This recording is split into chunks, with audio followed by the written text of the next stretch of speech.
నమస్తే, welcome to our channel. నేను మీ పద్మావతి. ఈరోజు మన ఛానల్లో ఒక ఎక్స్ట్రీమ్ ఎపిసోడ్ని మీ ముందుకు తీసుకొచ్చా. అయితే ఇంతవరకు కూడా ఎవ్వరు ఇంతవరకు వినని కనని ఒక సరికొత్త న్యూస్ని మీ ముందుకు తీసుకొచ్చేసాను. అని చూడడానికి మీరు కూడా రెడీగా ఉండండి.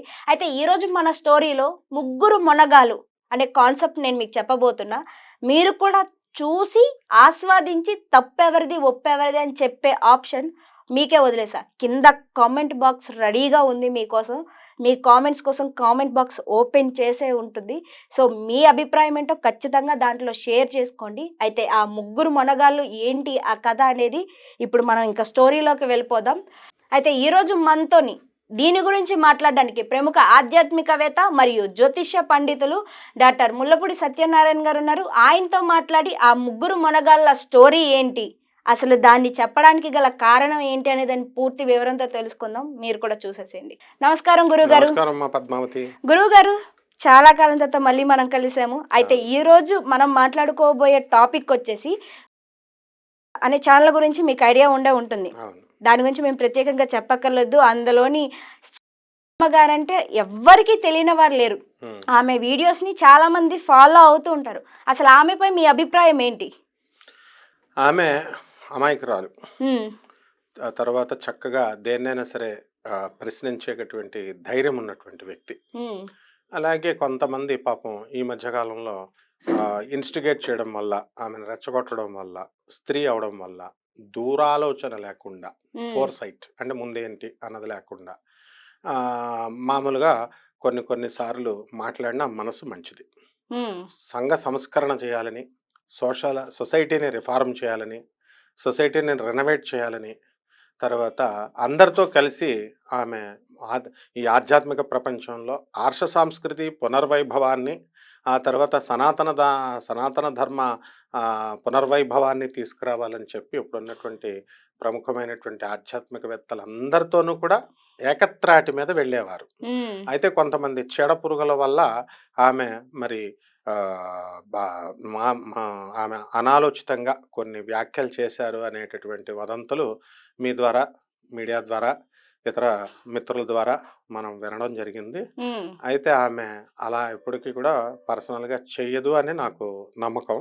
ఎందుకనంటే ఆమె పాపం అందరి మీద చాలా గౌరవం ఉన్నటువంటి వ్యక్తి. చూద్దాం మరి ఆమె చేసిన వ్యాఖ్యలు అయితే దానికి కాంట్రడిక్షన్గా ఉన్నాయి, వ్యతిరేకంగా ఉన్నాయి.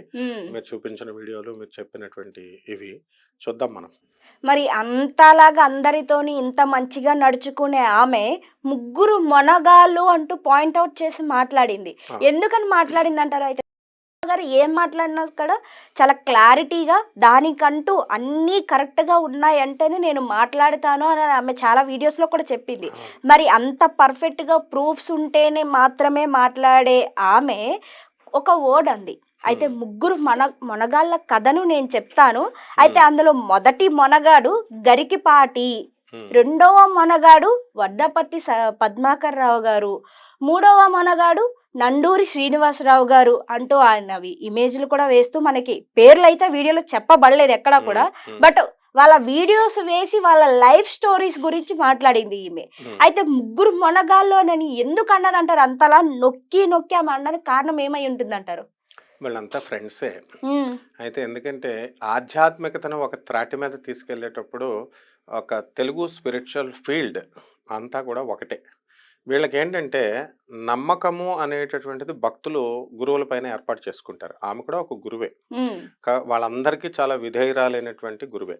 కానీ ఆమె దగ్గర ఉన్నటువంటి ప్రత్యేకత ఏంటంటే తప్పును తప్పుగా ఎత్తి చూపిస్తుంది, ఒప్పును ఒప్పుగా చూపిస్తుంది. ఇది కొంచెం ఆమెలో ఉన్న ఎక్స్ట్రాడినరీ లక్షణం.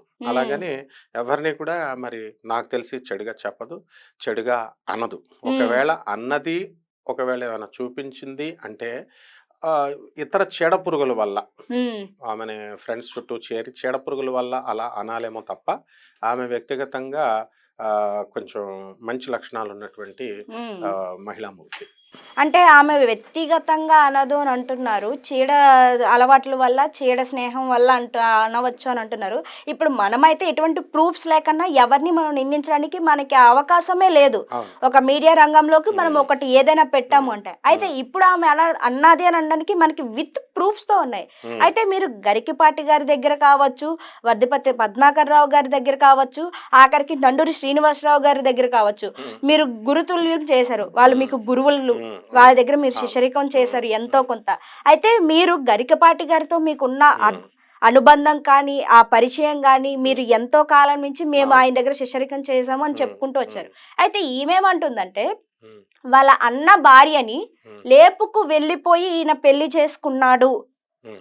అన్న భార్యని అని అనేసి ఈమె నొక్కి నొక్కి చెప్తుంది. హ్మ్. అసలది వాస్తవమే అంటారా? ఆయనకి రెండో పెళ్లయిందన్న విషయమే మనకి ఇంతవరకు కూడా ఎవరికీ తెలియదు. హ్మ్. మరి అది ఎప్పుడు జరిగింది అనేది గురించి పక్కన పెడితే, ఒక అన్న భార్యకి ఈయనే తగాదాలు పెట్టారు. హ్మ్. ఈయన వల్లే వాళ్ళు విడిపోయారు.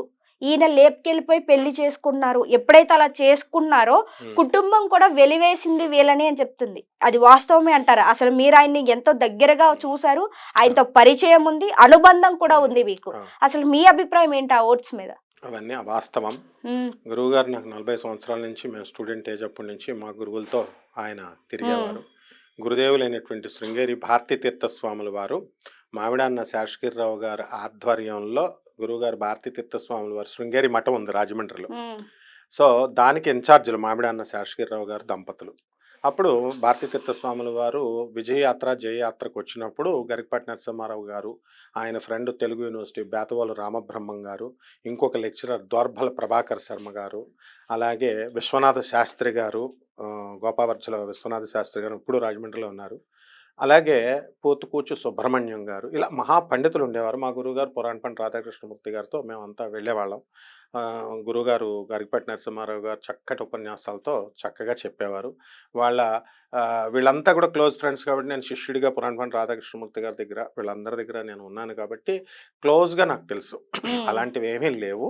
అలాగే ఆయనకి తర్వాత ఆమె ఆయన భార్య అయినటువంటి శారదమ్మ గారు కూడా నాకు తెలుసు. హ్మ్. ఎందుకంటే మేము అనేక సందర్భాల్లో మరి గురుగారు హోటల్‌లో వచ్చినప్పుడు చాలా అపురూపంగా చూసుకుంటారు ఆమెని.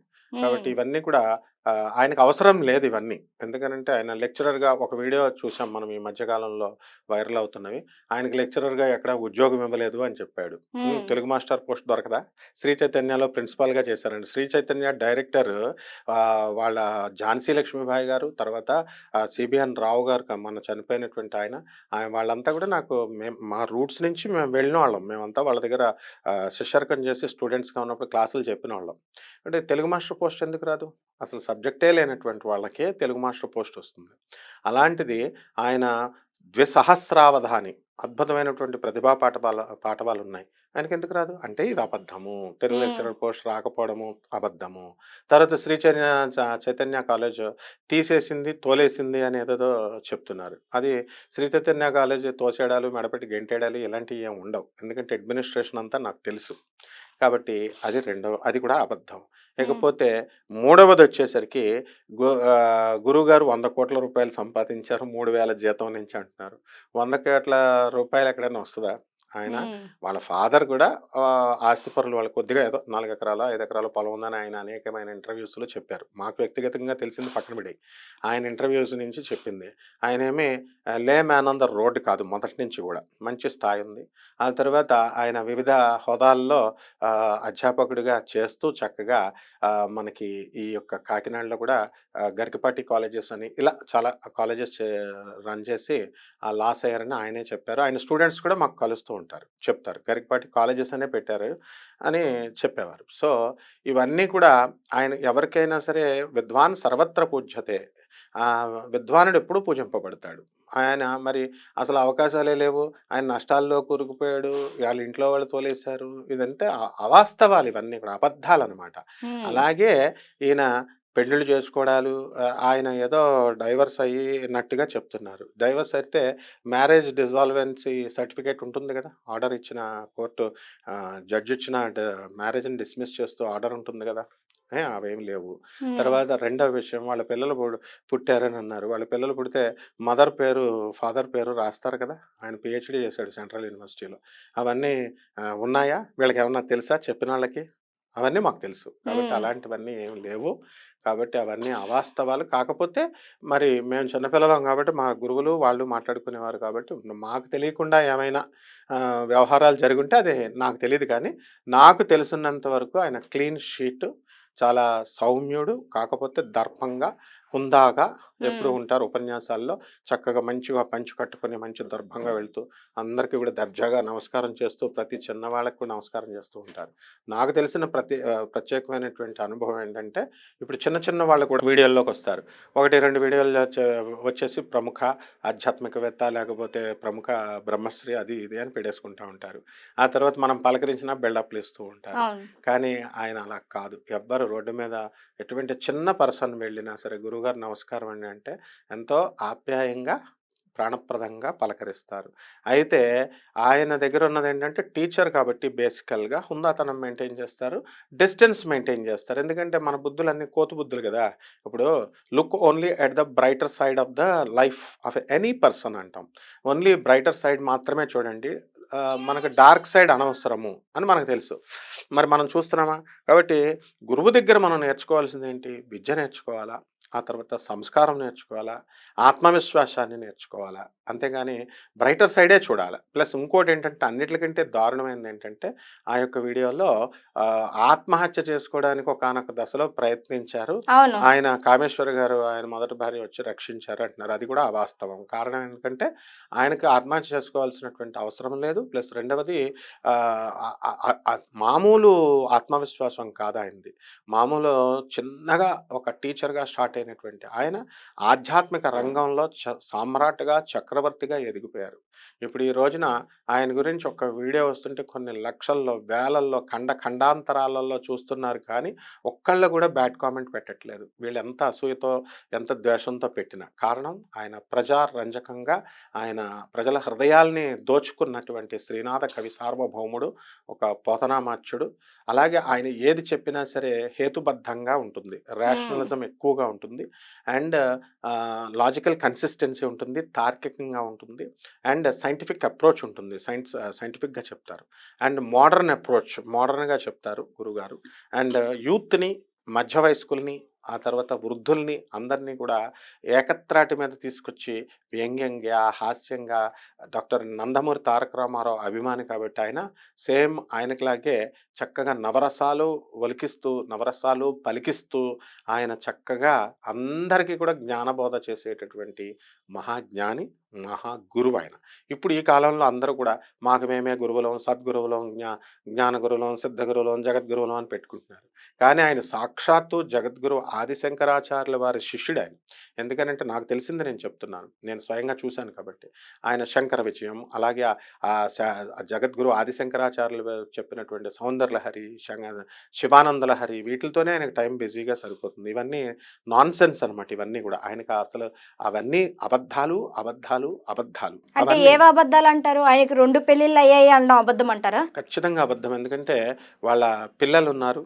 ఆ! వాళ్ళ పిల్లలున్నారని వీడియోలు వస్తాయమ్మా. వీడియోలు ఏంటంటే ఆర్టిఫిషియల్ ఇంటెలిజెన్స్ అంటే వచ్చిన 2 తర్వాత పెళ్ళిళ్ళు చేసుకోలేదు అంటారు గరికపాటి గారు. మాకు తెలిసి ఆయన ఏది చేసుకోలేదు. అందులో డౌటే లేదనమాట. రెండో పెళ్లి అప్పుడు చేసుకోలేదంటారు. ఉన్నది అన్న భార్యని చేసుకోలేదు చిచి అని అంటారు. అన్న భార్యను చేసుకోవడానికి ఆయన ఆడవాళ్ళందరినీ కూడా, మహిళలందరినీ కూడా తల్లులతో, చెల్లులతో చూస్తారాయన. మరి రెండో అసలు పెళ్లి కన్నెత్తి చూడరాయన. ఓకే. ఓకే. మీరన్నది నాకు నేను అర్థమైంది. చెప్తాను. ఆయన చెప్తా. ఆయన అన్న వదిన్ని అన్నగారి హ్మ్. భార్యని చేసుకోలేదు, వదిన గారిని పెళ్లి చేసుకోలేదు హ్మ్. అంటే హ్మ్. ఆయన గరికిపాటి గారి మొదటి భార్య ఎవరైతే ఉన్నారో హ్మ్. ఆమె అందరికీ సుపరిచితురాలే. హ్మ్. మీకు కావచ్చు, మాకు కావచ్చు, అందరికీ కావచ్చు, ఈ వీడియో చూస్తున్న ప్రతి ఒక్కరికి కావచ్చు. హ్మ్. అయితే ఆమెకంటూ సొంతంగా ఒక యూట్యూబ్ ఛానల్ ఉంది. హ్మ్. దాని గురించి మీకు తెలిసే ఉంటది. హ్మ్. మరి ఆమె ఆ యూట్యూబ్ ఛానల్‌లోకి వచ్చి చాలా సార్లు మాట్లాడింది కూడా. హ్మ్. ఆమె పెళ్లి గురించి కావచ్చు, ఆమె జీవితంలో ఎదుర్కొన్న సంఘటనల గురించి కావచ్చు. హ్మ్. మరి ఆమె ఇంత ఖచ్చితంగా మాట్లాడుతుంది అంటే మనం ఎలా చెప్పగలుగుతున్నారు? ఇప్పుడు మరి మీరు రెండో పెళ్లి చేసుకోలేదు ఆయనకి అయ్యింది ఒకటే పెళ్లి అని మీరు ఎలా ఒకటే పెళ్లి. చెప్పగలుగుతారు? పెళ్లి అంటే ఏంటి? నాతి హ్మ్. చరామి అని. హ్మ్. భార్య అనేది ఎలా ఉండాలా? మన భర్తకి కష్టాల్ని, సుఖాల్ని అందించాల. హ్మ్. భర్త యొక్క ఎదుగుదలని చూడాల. భర్త యొక్క ఖ్యాతిని చూడాల. హ్మ్. భర్త కష్టాల్లో ఉన్నప్పుడు తోడై నీడై పాలై ఉండాలి. ఉమ్, అంతేగాని భర్త పరువులు తీస్తూ రోడ్డు మీద బజారుకి ఈడుస్తూ ఆ తర్వాత ఆయన పరువు తీస్తూ ఇప్పుడు నీకు ఒక స్ట్రైట్ క్వశ్చన్ ఇస్తున్నాను. ఉమ్, ఆయనకి ఇప్పుడు నాకు దగ్గరగా ఆయన 40 సంవత్సరాలు, నా బాల్యం నుంచి 40 సంవత్సరాల పరిచయం. మా ఉమ్, గురువుల దగ్గరికి ఆయన్ని మేము ఎంతో అపురూపంగా చూసుకునేవాళ్ళం. ఆయన్ని మేము ఎంతో గౌరవప్రదంగా మా గురువులే చూసుకునేవారు. ఉమ్. మరి అలాంటి ఆయన ఇప్పుడు ఇన్ని సంవత్సరాల నుంచి ఈ వ్యవహారాలన్నీ కనుక ఆయనకి మధ్యలో కనుక ఉన్నట్లయితే ఇప్పుడే ఎందుకు రావాలి ఆమె? అదే పద్మ నేను అడగాలనుకున్న క్వశ్చన్. మరి యాక్చువల్లీ నేను పద్మశ్రీ అడగాలనుకున్న ఎవరైనా క్వశ్చన్ అది. చెడగొట్టాలనుకున్నారనుకో, ఉమ్, ఇప్పుడు ఆమె అసూయ పడింది అని జనాలు అంటున్నారు. అసూయపడి ఆయనకు వచ్చిన పేరు ప్రతిష్టలు అవును. అసూయపడి వస్తుంది అంటున్నారు. ఉమ్, అసూయ పడాల్సిన సమయం ఇది కాదు. అసూయ ఎప్పుడు పడాలా? ఆయనకి పద్మశ్రీ అవార్డు వచ్చినప్పుడు అసూయ పడాలి. ఎందుకంటే శిఖరాలు ఎంతోమంది ఎదురు చూస్తూ ఉండేటటువంటి శిఖరాలు పద్మశ్రీ అవార్డు అందుకున్నప్పుడు ఏమైంది ఆమె? ఉమ్, ఆ తర్వాత అప్పుడు ఎందుకు రాలేదు? అనేక విజయాలు చేస్తూ ఖండఖండాంతరాలుగా ఒక జగద్గురు ఆదిశంకరాచార్యులు వారు ఇది చేసినట్టుగా, పాదయాత్ర చేసినట్టుగా మొత్తం ఖండాలలోనూ ఆయన చేస్తున్నప్పుడు ఒక్కళ్ళైనా సరే ఆయన ఈమె చెప్పగలిగిందా? తర్వాత ఆయన చుట్టూ ఇప్పుడు నేను చెప్పినటువంటి వాళ్ళు ఉన్నారు కదా ఈయన ఫ్రెండ్స్, వీళ్ళల్లో ఎవ్వరు ఒక్కళ్ళు చెప్పినా నా గురువులు బేతవాళ్ళ రామబ్రహ్మం గారు కానీ, పోతుకొట్టి సుబ్రహ్మణ్యం శర్మ గారు కానీ, వీళ్ళు చెప్తే నేను నమ్ముతా. ఉమ్, వీళ్ళు ఆయనతో తిరిగిన వాళ్ళు, ఆయన ఇంటికి వెళ్ళిన వాళ్ళు, ఉన్నవాళ్ళు వీళ్ళంతా కూడా చెప్తే నేను నమ్ముతా.